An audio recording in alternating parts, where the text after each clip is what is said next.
I'm with the happiest man in Manchester, Jack Grealish. Plenty to be happy about as well. That was a great performance. Yeah, no, it was brilliant. We knew it was going to be a tough game playing against Liverpool. The first game, after the international break, it's always difficult. So, we wanted to start it right, this last period of the season. And I thought we started the game well. And then, Liverpool are so dangerous with the players that they have up front. So, we went 1-0 down. And, then you just not fear the worst, but, you just think, it's going to be a tough game to get back into it and stuff. But no, I thought we responded brilliantly, and I thought it was excellent, especially in the second half. Yeah, in control from the break. But what happened at half time? Did you step it up? What was it with different tactics? What was it? No, I don't even know. Like we obviously, had a chat between ourselves and then with the manager, and he was just saying, we have to stay in the game and stuff like this. And I thought we were good in the first half, apart from the goal. So. Yeah, I was in the toilet, man. I felt sick all morning, but I wasn't in the end. I feel all right now. Yeah, you look like you're enjoying yourself out there. It takes a bit of time to get used to Manchester City and Pep Guardiola's methods. It seems like you're revelling in it right now. Yeah, no, I love it, man. I love football. I love playing. I love training. So, and when it's going well and stuff like this, there's nothing better. So, I feel back to my normal self now, playing with confidence. I feel fit. Scoring today and getting the assist is perfect. And now it's over to Arsenal, isn't it?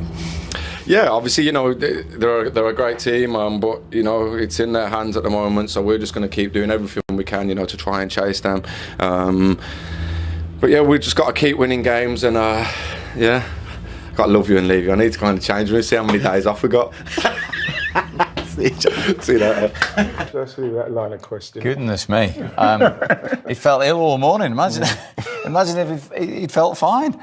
He can feel ill every morning if he's going to perform like that. I think no one will complain. I think he was tremendous on both sides, attacking and defensive, and his tactical knowledge of the way he played Trent. Like we said at the start, we thought they would hang wide, and they just overload both sides, and he just capitalised massively off of it. Let's have a look at his goal then, because that's the one area you all think he needs to add to his game, and he's got one in a big game today. Definitely. We all know he was sort of the main man, wasn't he, at Aston Villa? Everything went through him, goals and assists and everything. Since he's been at City, then he's part of a world-class squad. He's almost started and ended this move here on the left-hand side with De Bruyne. But yeah, goals I think is the one thing he needs to improve on. And we just see at the bottom of the screen here how Manchester City like to overload in wide areas.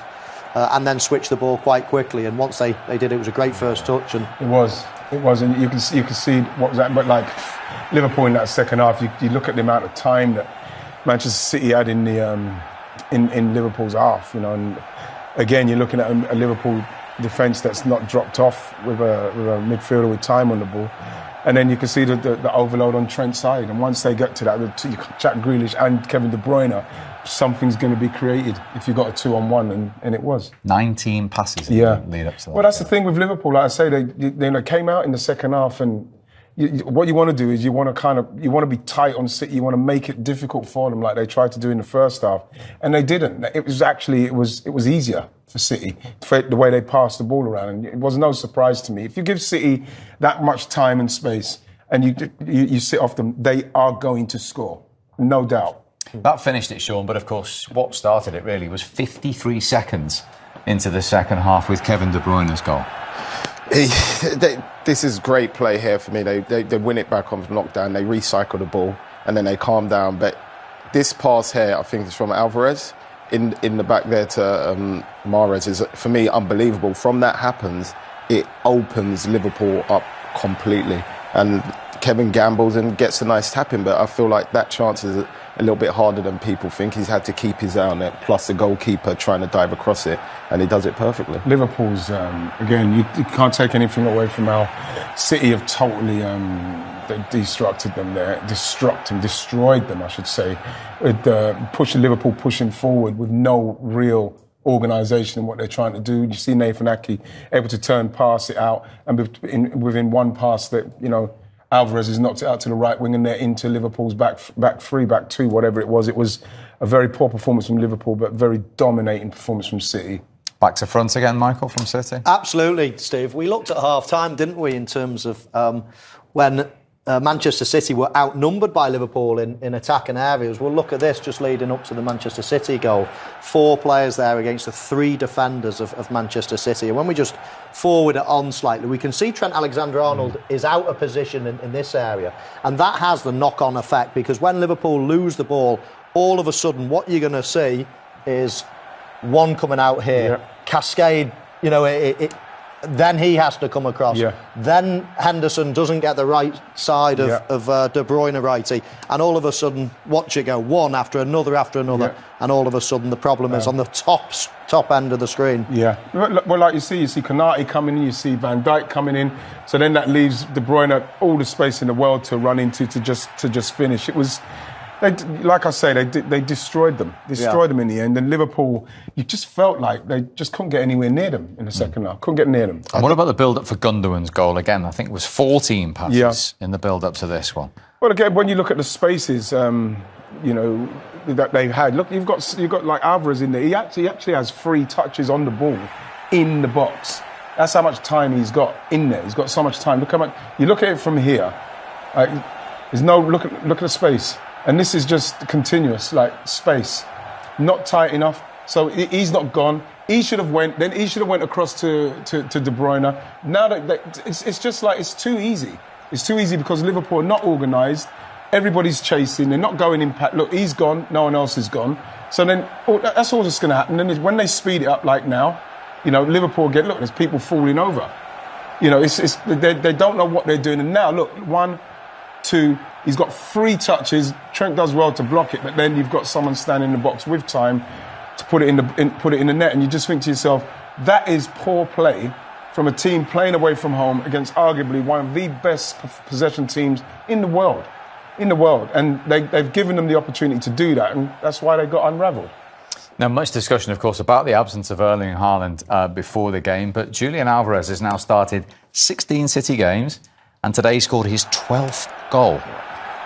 Well, we know what he was capable of before the game. We knew he scores goals. But I think when you're put in a position where you're taking the place of somebody like Haaland that does score a lot of goals in a game of this magnitude, you know it's going to be hard. And the one thing he's going to give you is the work rate. We know he can retain possession of the ball when it comes up. But what he does well is after he's retained possession, he then likes to get into the box and get in those positions that Haaland does, or sometimes being the ones outside. And he just peels off the back of him and just taps it in. He knows exactly where he is all the way through that movement. All he does is just lets him go across, and then he just steps into that space and gets a great tap in. In that instant, he didn't need to do anything other than stay in between those defenders, because you saw Mahrez's great move. You see Gundogan getting on the ball with time. Look what he's doing there. He's taking a mickey out of him there. You see Mahrez with time. You see, so what happens is that you can stay in the middle then, Alvarez, like what you'd see Erling Haaland doing. So you stay in there and get the tap in. You look at that goal, that's probably a goal what Erling Haaland would have scored. So he's recognised as well when you need to go deep and when you just stay at the top in between the defenders. That was an early common theme throughout the game from City. Absolutely, Steve. And another common theme, when we look at this, just before the build-up starts here, look at Manchester City again outnumbering Liverpool at the back, 5 against 4 this time. I mean, every goal virtually in this game has started off with them being outnumbered at the back. Wrighty made some great points at half-time, and we'll go to look at them in a short while. But this is a really interesting part of this goal, is this guy here in terms of Andy Robertson and his role in it. In this situation, he's obviously got his man here in Mahrez, but he makes a critical decision. You can see Kevin De Bruyne in this area here, and he makes the decision to go and press him early on. And when he goes and presses him, Steve, I mean, half the time you block that, the ball actually goes through his legs, as we can see. I mean, he's onside here, Mahrez. You can quite clearly see he's onside. But this ball could have ricocheted off Andy Robertson. As it happens, it goes through his legs, and all of a sudden, they're in trouble. Now, Wrighty mentioned at the outset, this player here, he can probably get back. And that's Harvey Elliott, Harvey Elliott. Because Trent has got a problem now. Van Dijk has got to come and cover Andy Robertson because of his bad decision. And now, all of a sudden, when we forward it on, Trent comes across, makes it 2v2. So I don't blame him at all here for leaving Grealish at the top. Absolutely. Wrighty. And this is where you needed Harvey Elliott to get back and really get back to cover that space what Jack Grealish is going to come to. Absolutely, because then what happens is we know with Jack Grealish, even though we saw him earlier on put one across with his left foot, if you can get there and get there inside, bring him back inside, that will give you time, get your defenders back, and probably they don't get to finish like they did there. But he doesn't get back in time. And again, it was kind of like synonymous with what Liverpool were doing today. They just looked, for me, a yard off of everything. And City were ruthless and clinical, and they've reduced that gap temporarily, at least, to 5 points. Here's what Pep Guardiola thinks about it all. Pep, that's a big result, a big performance. You must be delighted with everybody out there today. Minute 1 and minute 93 was a perfect performance.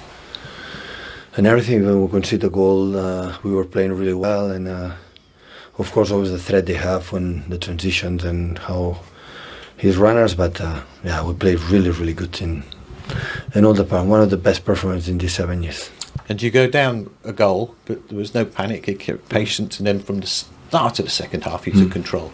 Yeah, definitely. This kind of thing is always stick.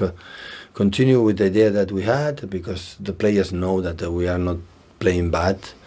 It was unfair. No, football is not unfair. It's just football. Goes everyone down, and we stay. And after we continue to do it, we adjust a little bit in the half time our process, and well, of course we were lucky to score the second goal. But it depends. Everyone 1-1, 2-1. The game was so stable during 93 minutes. It was a full team performance, but I can pick out a couple of special mentions for particularly Jack Grealish. You gave him a huge hug as he was coming on. Is that his best display in a City shirt? I think that this season is really the Jack that we thought he could help us. So he saved the 2-0. So tracked all the way back. And we had 2-0, 1-1. I don't remember in that moment, but it was a transition where we know every free kick corner you do is a chance for Salah, for his mates. We lost in Anfield for that action. We spoke about that, but always difficult to transition.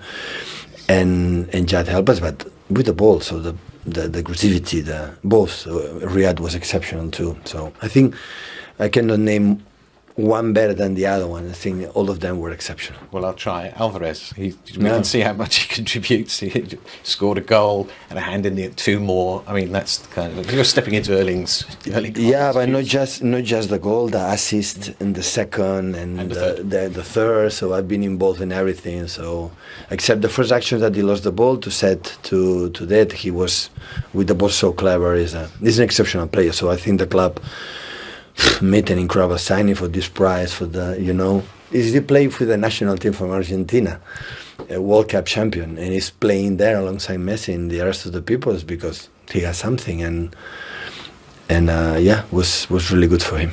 Great performance, and the chase goes on. Sorry? The chase goes on. Yeah, absolutely. See you, Pep. Thank you. Just last, please, boss. And off he went. You can see how happy he is. Not too often, Sean, do we hear Pep Guardiola say that was a perfect performance. You're too right there, but I can't really see, apart from maybe the goal, if we're nitpicking and looking at little small details, I didn't think there was anything in that performance you could actually find in a way to fault, even though we played with 4 centre-back, which we thought Liverpool would try and exploit, which they didn't really. No, a very good day for Manchester City, and of course quite the opposite for Liverpool. That is only 4 away points in the last 21 available. They've conceded 4 goals for the first time in over 2 years. Here are the thoughts of Jurgen Klopp. Jurgen, you started the first half very effectively, but seemed to get caught cold at the second half and never recovered, really. Is that right? Yeah.